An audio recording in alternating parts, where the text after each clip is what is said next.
maybe just give people a little bit of connective tissue related to your professional life, because people see the red carpet events, they see the TV shows, and they might assume that it's just like all highlights all day long. And Yeah. I was just wondering if you could maybe add a little bit of color to what a day in the life actually looks like, because there's so much behind the scenes. It's seasonal for me. One thing I learned, is especially now, it's not as, entertainment has changed significantly just in the last 5 years, especially after the pandemic, the last 2 years. And, streaming has kind of taken over.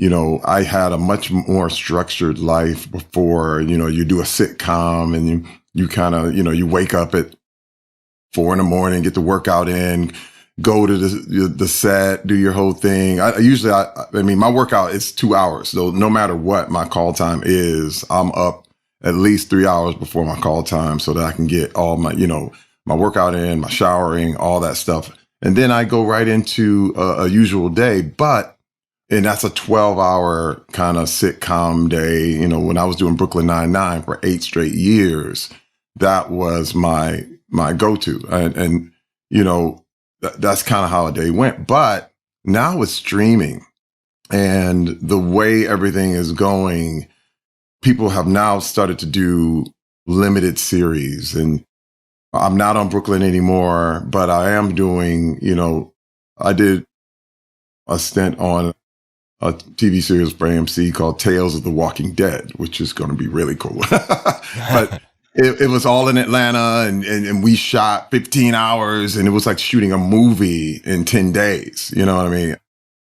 And that's kind of how everything goes. It's always like, hurry up, shoot it all. And then now you're down for 2 weeks, 3 weeks, finding out what your next thing is. But this is the thing. I never lose my own structure. You know what I mean?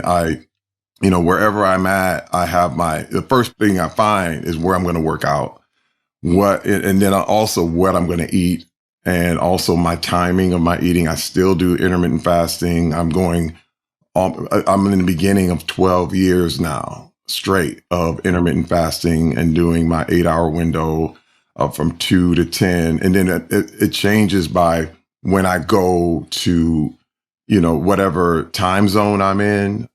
And now it's funny because a lot of times I find I can go one meal a day. I actually enjoy skipping that 2 o'clock.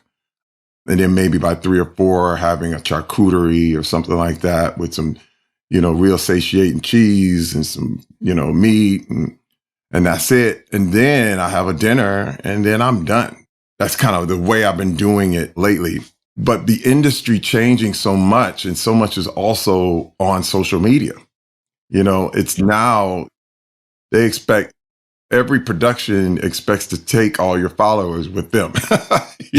So you're like doing 2 jobs at the same time. And this is where I had to really, really kind of push back a little bit, because too much phone time is just not good for you. Yeah. Like, I never bring my phone when I'm working. I leave my phone in the trailer.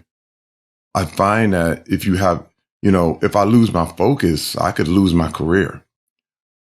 And the lack of focus that comes from always checking an email, always checking a post and looking at what people are commenting on and this kind of stuff, man, it slowly but surely changes you. And I saw it happening in my performances, and I only did it for a small time because I immediately started to see a decline in my performances.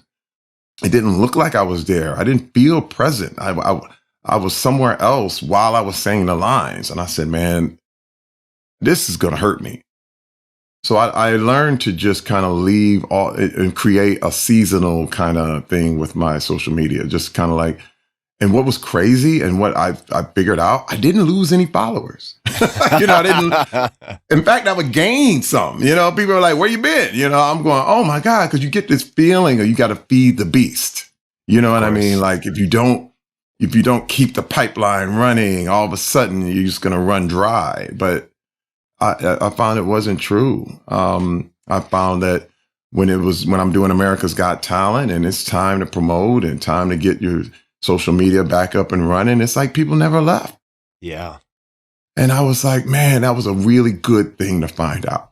You know what I'm saying? Good to test early and learn that you can do it. Yeah. And again, I try to go to bed as early as I can. Like if I can get to bed literally at 8:30, I'm gone.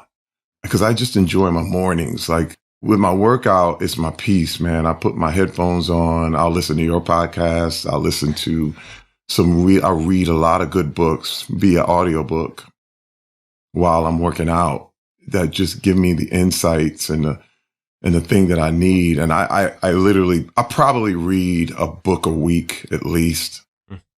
And sometimes two, if it gets really rolling, if the books are short. But I find that the reading just really keeps me level headed in a world of quick blurbs and people who want to excite everyone else and get everybody riled up. One thing I like to say is the media likes to get everyone angry and keep them there because it's very profitable, you know, but reading calms all that down. You know what I'm saying? It's kind of like it's a very realistic way of looking at life. You know what I mean? It's like as opposed to blowing through the day, it's like you're enjoying a sunset when you read a book. You know what I'm saying? That's the analogy that I have for that. And it gives me great perspective. Sometimes I read books on people that I wouldn't normally, you know, listen to or understand or try to understand. And then you get a new empathy for different people. You may not even agree, but I can definitely empathize with points of view and where people are coming from. And it gives nuance where the death of nuance has been kind of what's happening lately. You know what I mean? So